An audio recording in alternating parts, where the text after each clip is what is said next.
Super commando ध्रुव, Roman हत्यारा। बात बहुत पुरानी है।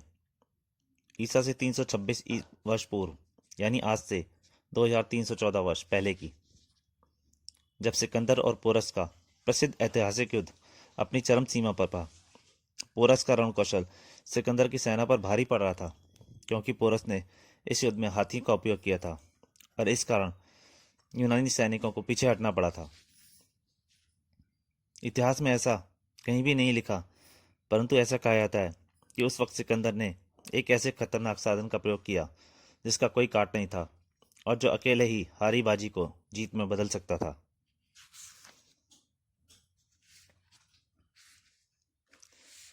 और यह खतरनाक साधन था एक रहस्यमय रोमन सैनिक जिसमें असीम शक्ति थी, गजब की ताकत।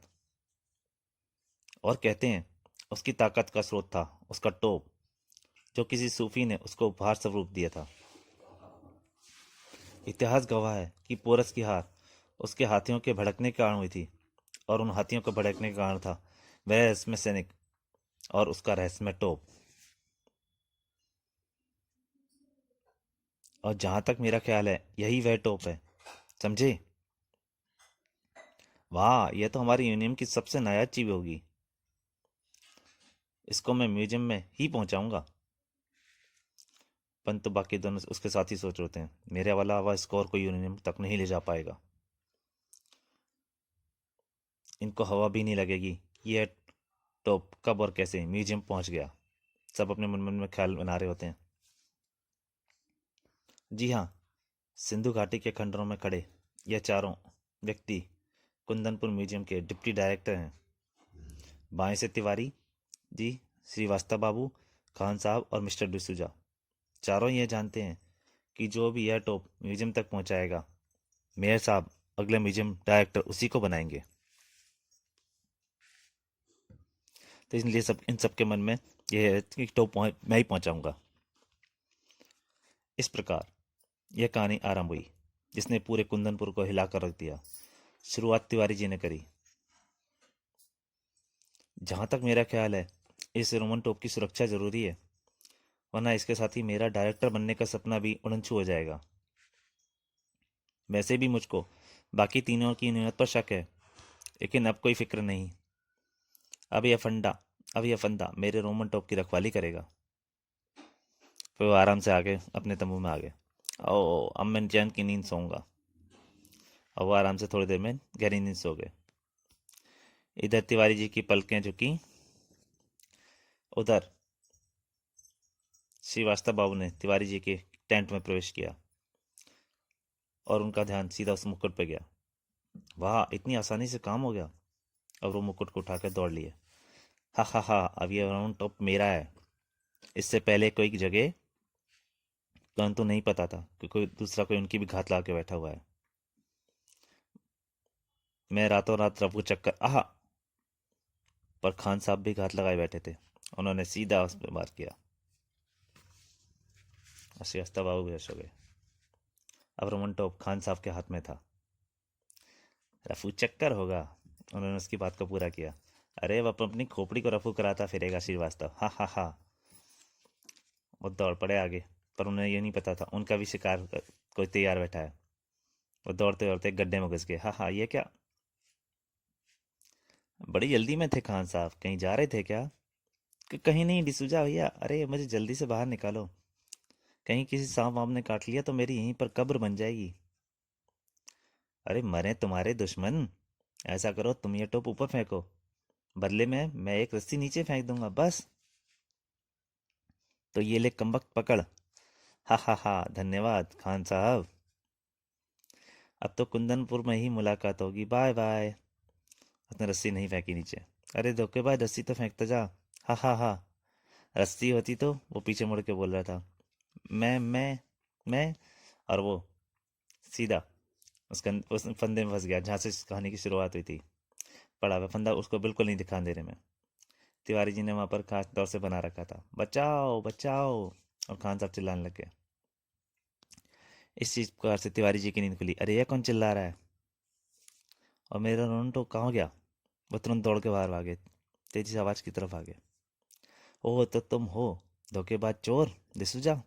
अरे बातें बाद में करना, पहले मुझे नीचे तो उतारो। नहीं, तुम्हारे जैसे विश्वासघाती की यही सजा है कि तुम ऐसे ही उल्टे लटके रहो। इतने क्रूर मत बनो दोस्त। पर श्रीवास्तव ने वो नहीं सुना डिसूजा ने। Bye bye D'Souza. डिसूजा को ओके और चल दिया।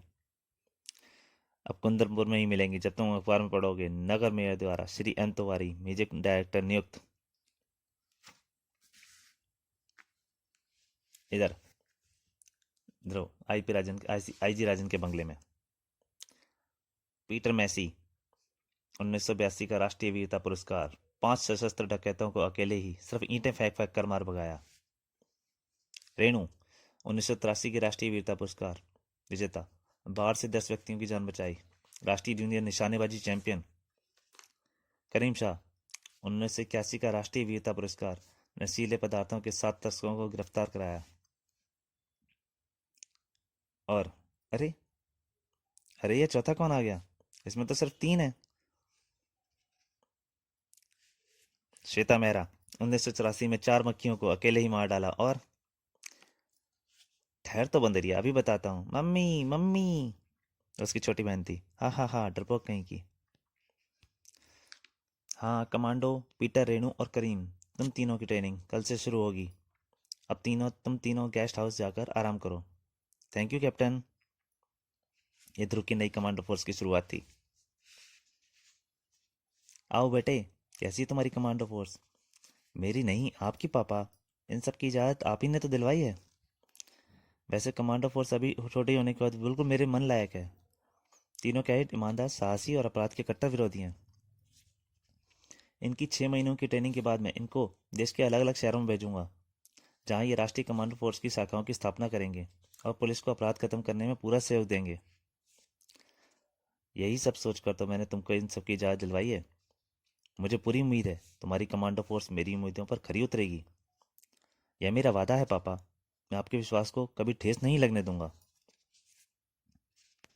इधर ध्रुव अपने पिताजी को विश्वास दिला रहा था, उधर कंदनपुर के 3 अलग अलग हिस्सों में नफरत का सागर उफान भर रहा था। हूँ म्यूजियम डायरेक्टर तिवारी, और ये सब खान और डिसूजा के कारण हुआ है। इधर तिवारी कमीने, देख लूंगा तुझे और बाकी दोनों को भी। खान साहब ने भी कच्ची गोलियां नहीं खेली। खान साहब भी बहुत नाराज थे। इधर मैं अगर श्रीवास्तव और खान टांग में ना अड़ाते तो तिवारी कभी डायरेक्ट ना बन पाता। मैं किसी को नहीं छोड़ूंगा। डिसूजा भी नाराज था। तीनों नाराज थे।